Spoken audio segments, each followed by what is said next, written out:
Talking with the Experts. Hello and welcome to Talking with the Experts. My name is Rose Davidson from rosedavidson.com and my guest today is Daniel Edds, and Daniel is from Praxis Solutions, and we will be talking about leadership as a designed organisational system. And Daniel has been practising management consulting and working primarily with state and local government in the US, along with healthcare, K-12 education, higher education and non-profits. Dan holds a Masters of Business Administration from the Albers School of Business and Economics in Seattle, and he is a certified Kaplan Norton Balanced Scorecard graduate. Wow. A certified Lean Practitioner and a project manager professional. In addition, he is a Baldrige examiner and holds certifications in strategic planning and group facilitation. Wow, that's an impressive resume, Dan, if I may call you that. Absolutely. Welcome to the broadcast today. It's a pleasure to have you. Thank you. It's I'm honored to be with you.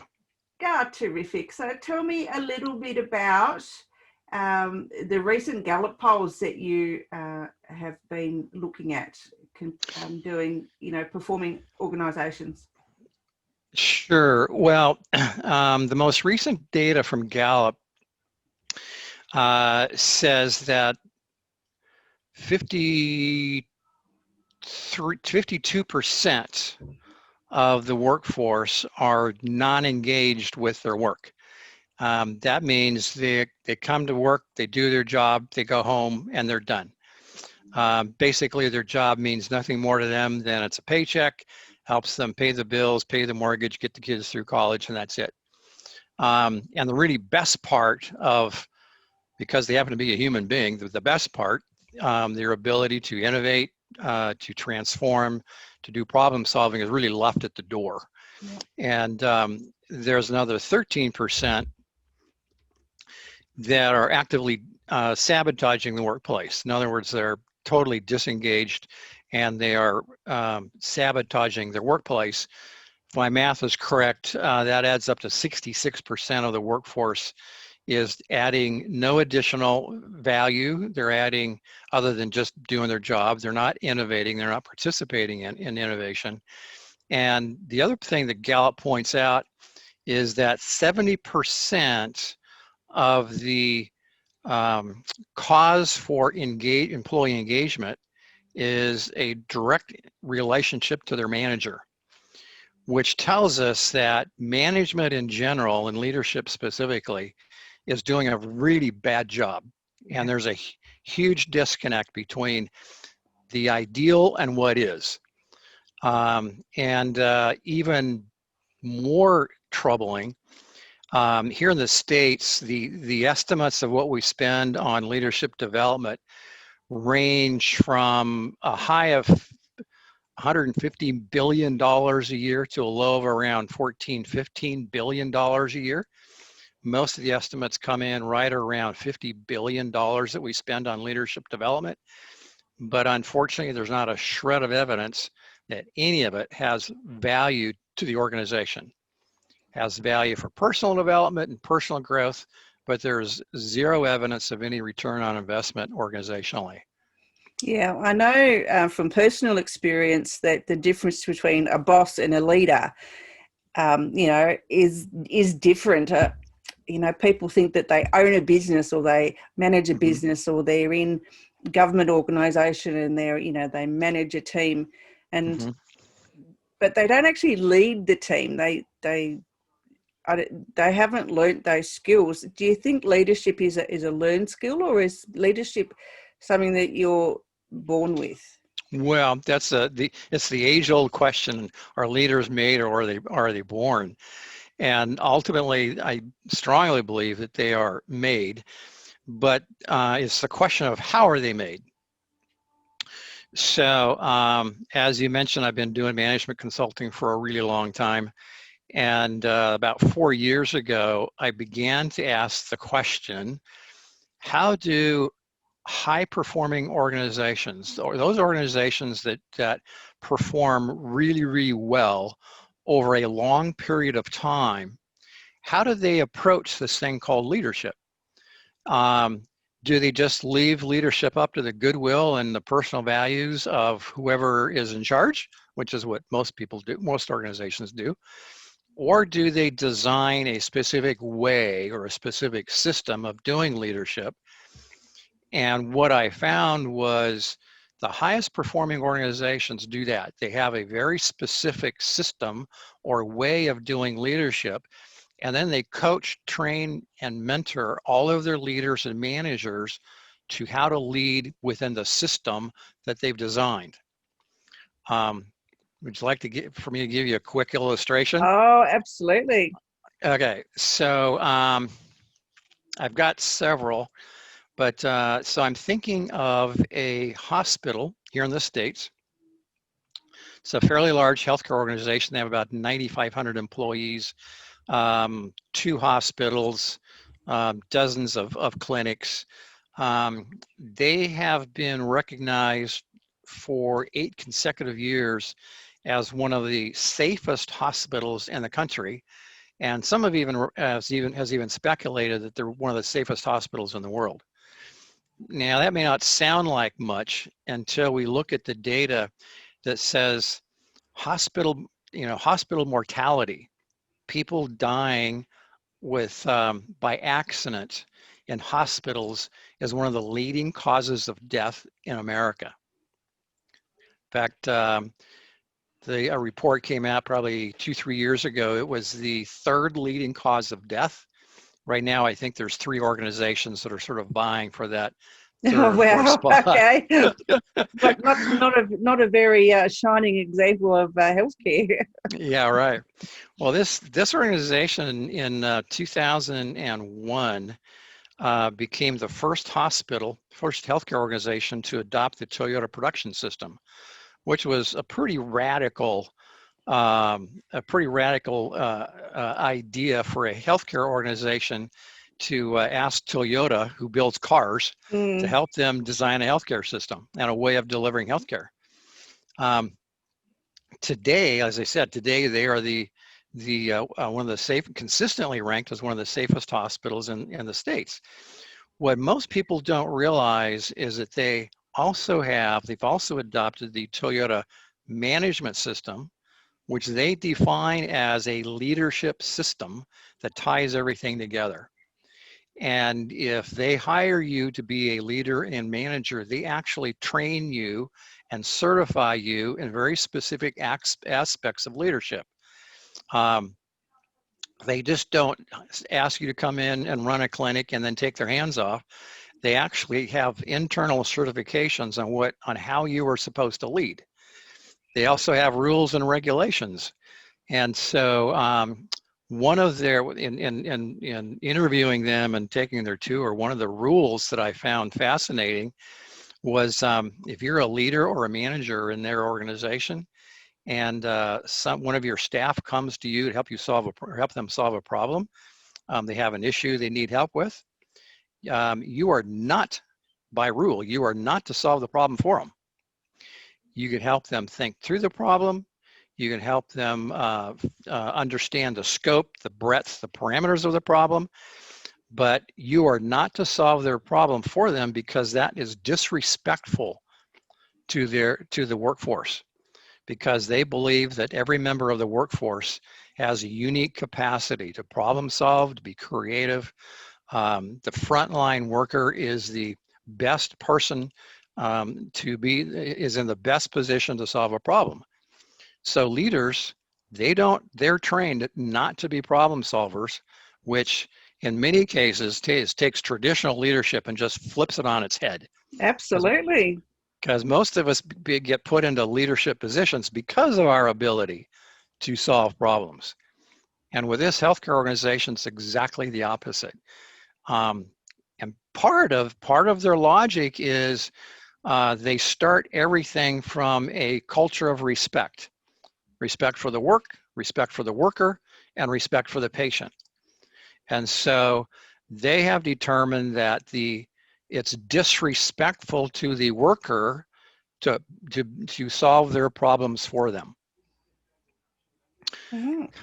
Consequently, they have a highly engaged workforce who are well trained in problem solving. And as I said, they're one of the safest hospitals in the country, and they have some of the strongest financials in the industry.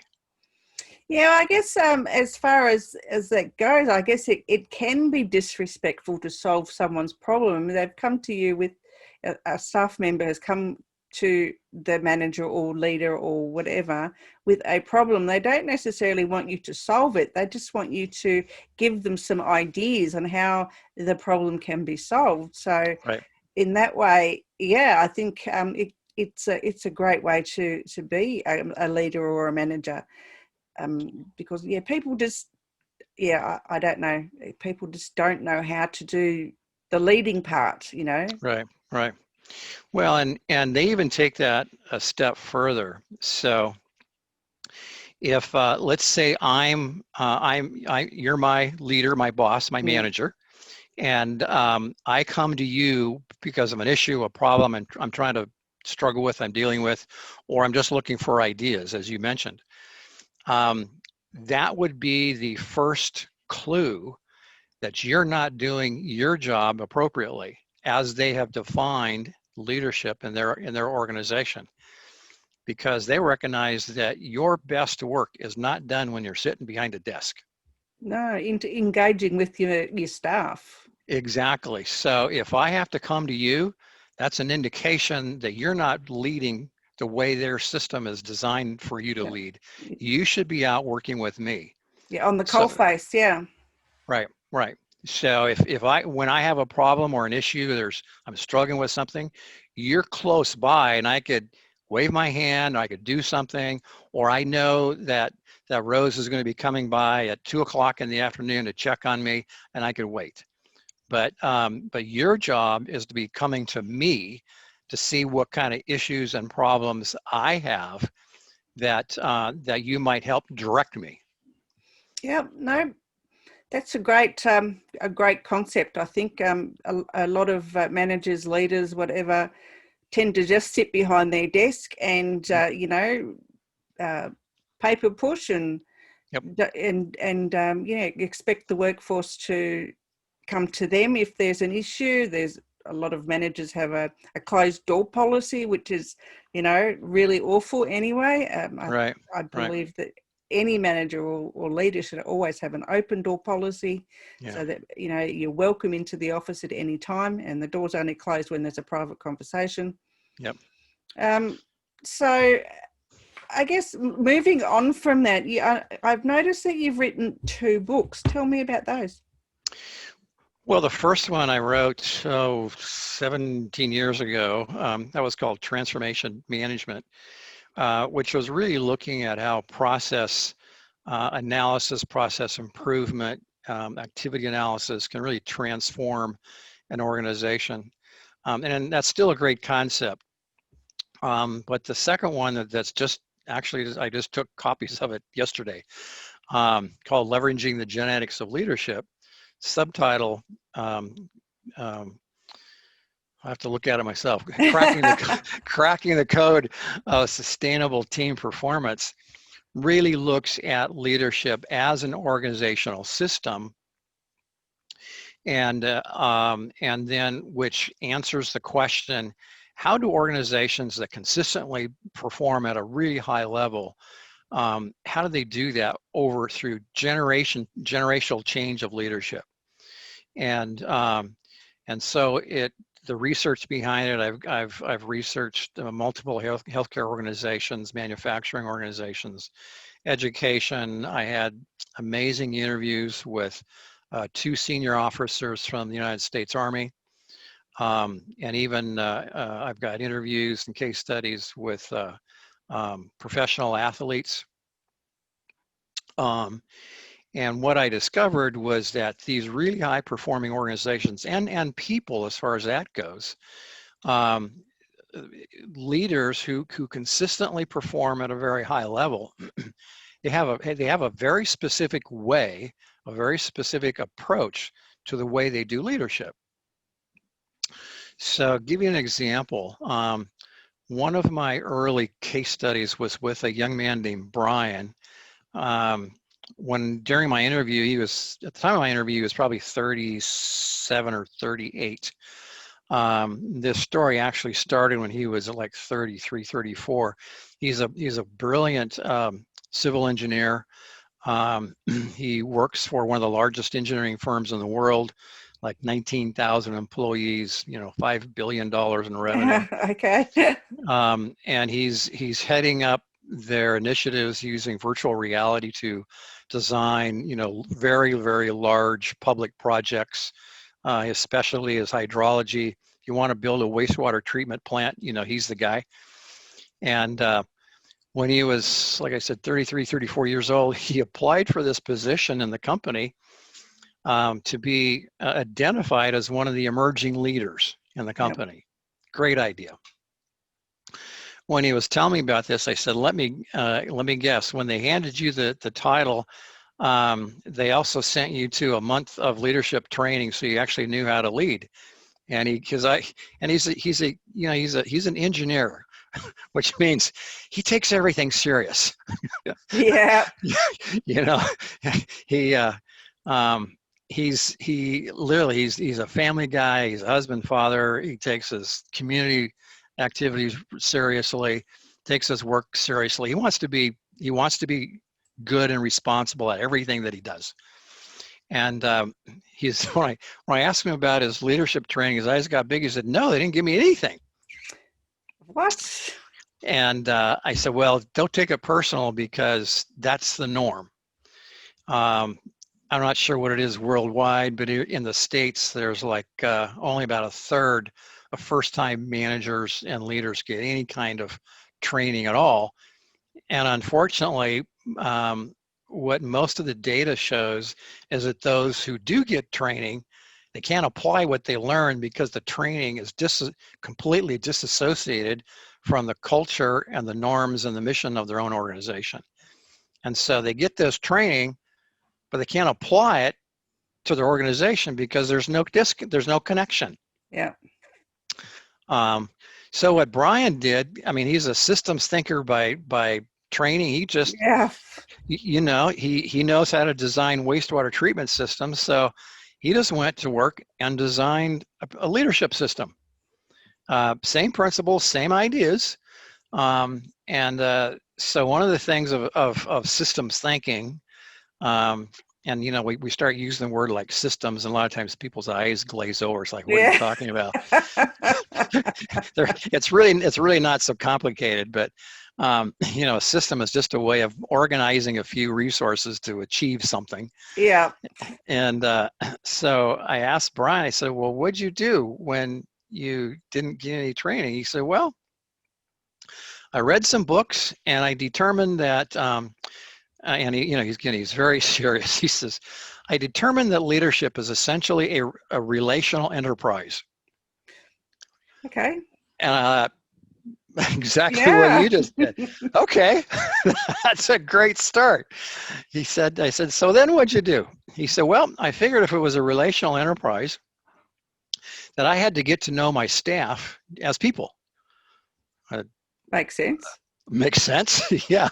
So what'd you do? He said, "Well, when they would come to my office, he said, I would always make sure we would take just a few minutes, and I would ask them about themselves, who they were, their families, they had kids, where they grew up." He said, "Well, how'd that work?" He said, "Well, it actually started working pretty well, but I realized I kind of needed to take it up a notch. So when I would go out and visit my staff at their workstation or whatever," he said, "I would always make sure I took a few minutes with them again to get to know them." And I said, "Okay, so how'd that go?" He said, "Well, it worked pretty well, but then I realized that it wasn't just about a relationship that my staff needed to have with me, but it was about having relationships on the whole team." I said, "Okay, so how'd you do that?" He said, "Well, in the offices where we work, we all had workstations." He said, "I pulled all the workstations out and opened up the office as a open office concept to help build relationships with the team." I said, okay, that sounds like a good idea. Then what'd you do? He said, well, I compete with Google and Amazon for engineering talent. And right where we're at, there's lots of Google Yeah. and Amazon and, Microsoft and a lot of other big tech companies. So he said, I couldn't compete with Google for the fun factor. And his example was, the local Google office. The rumor has it they have a slide that goes from the third Yeah, floor. they do Yeah, actually. Yeah, they they do. do that kind of stuff. Yeah. So Brian says I couldn't compete with Google on the fun factor, but I could buy a ping pong table. So he bought a ping pong table, put it in the middle of the office, and he said it took about 3 weeks, and pretty soon they had open ping pong competitions. People were playing ping pong during breaks. And I said, well, how'd that go over with your engineers who look more like me? A little bit of gray hair around here. Yeah, yeah. And Yeah, I've known a few of those in my time. Yeah, they're very, very, very hard to get to know. Yep.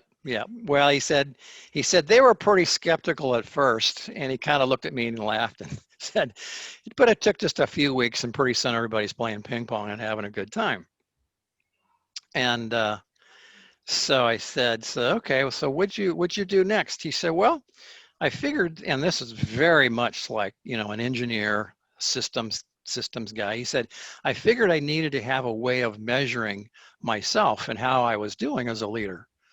And I said, okay, so how'd you do that? He said, well, I got with our HR department and I had them help me design, and he didn't use this word, but you and I would use the word a 360-degree, sort of performance evaluation on himself. Yep. So I said, well, that's great, Brian. How'd that work? And then he got really serious and kind of quiet. And he said, Dan, when I was reading what people were writing and their response to me as their leader, as their managers, I had to close the door to my office because I was starting to cry. Oh. He said, I was totally stunned by how meaningful it was that my staff had a relationship with me and they felt a part of a team. Yep. And so then I said, well, so how is all that working out? And he said, Dan, I'm 30 at the time. He said, Dan, I'm 37 years old. The next oldest member of this team of 300 leaders is 10 years my senior. He said, the crazy thing is they're all coming to me to say, how do you lead? And the only thing Brian did was put together the basic elements of a very simple system based off of this core value of relationship. Yeah, it's very important that you build relationships with your team members. That's what, that is one of the core values or core reasons that you are a leader, is to build a team. And right. if you're not doing that, right. you just can't lead from behind your desk. You have to right. engage all the time. Yep. It's very important. In fact, to that point, this hospital I mentioned, the hospital is located on a hill in Seattle, Washington. And if you're up on the top floor, you would have a majestic view of the city, mountains to the west, Puget Sound, which is a waterway right in front. I've been to Seattle when I lived in Canada. Yeah. Oh yeah. Okay. So you know what it looks like. And if you kind of peek around the corner, you've got, Mount Rainier, which is a 14,000 foot volcanic mountain. And, simple logic would suggest that the executive suite would be up on the top floor with these big, majestic views.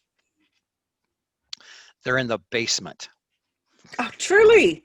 Truly. They're in the basement because they recognize that if they're going to really drive a culture of respect, it can't be the executives that have the expansive views from their office. It's the patients who get that view. Yeah, it promotes wellness, I guess. Yeah, it does. and they drive everything off of a culture of respect. And respect for the work means, okay, the work is about people's health. It doesn't provide any more value for people's health. In fact, if it doesn't add value to people's health if the executive suites are up on the top floor with a big view. No, it doesn't. No. So they put them in the basement.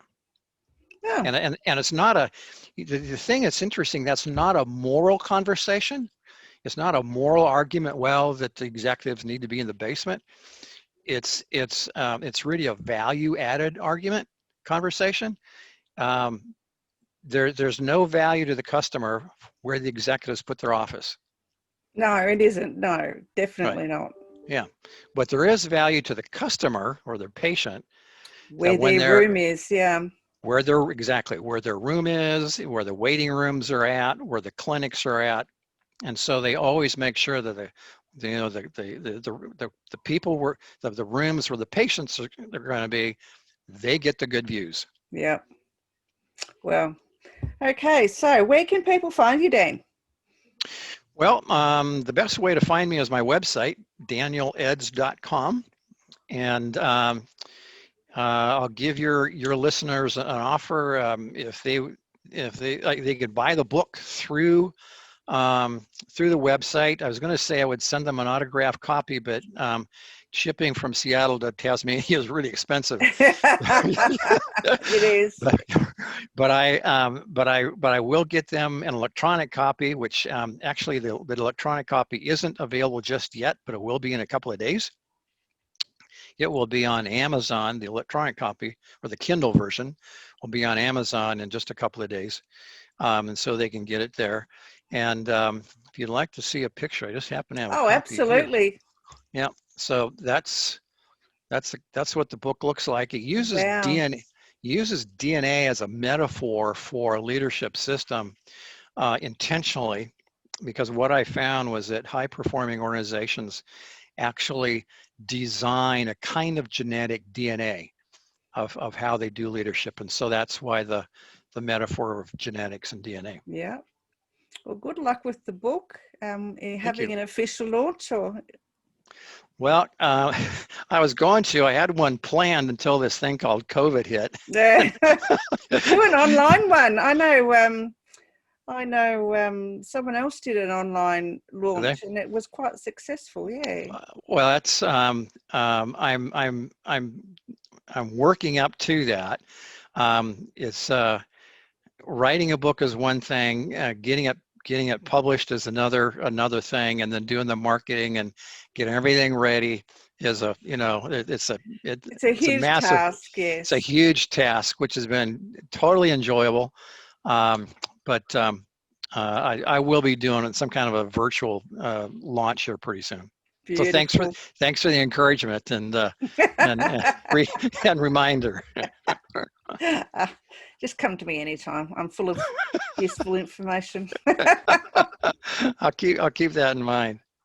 All right, Dan. Well, thank you so much for your time today. It's been really, really enjoyable. I've loved learning about some leadership tips and how businesses can how leaders can be better leaders. Basically, it's been great. Yeah, I think some of the examples that you gave were could be adopted by others, I think, and would even in government, I think. Yep. If they adopted some of those like the Toyota thing, that would be wonderful. People, I think, the whole country would be a lot better engaged, not just our country, but all countries all over. Yeah. I think we have one fine example of Jacinta Ardern in New Zealand. She's the New Zealand Prime Minister, and she is. I've heard of her. She is just an amazing woman, and I think she should run the world. So if my ears, what I'm remembering correctly, New Zealand has like 0 COVID cases. At the moment, yeah. She's she locked the whole country down, but she's just won her second term as Prime Minister. Yes, she. And in her first term, she had she had her first child. So she was Wow. running a country with having, her first child. Whew. There were two major disasters over there. And so she went, and she's a leader. She's a leader personified. She really Yeah. is.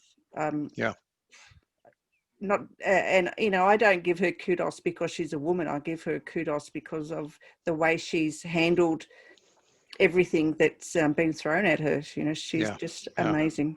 Superwoman. She is. All right, Dan. Well, thank you so much. And Well, thank you, Rose. I and appreciate this opportunity. hopefully we can talk again. I would love it.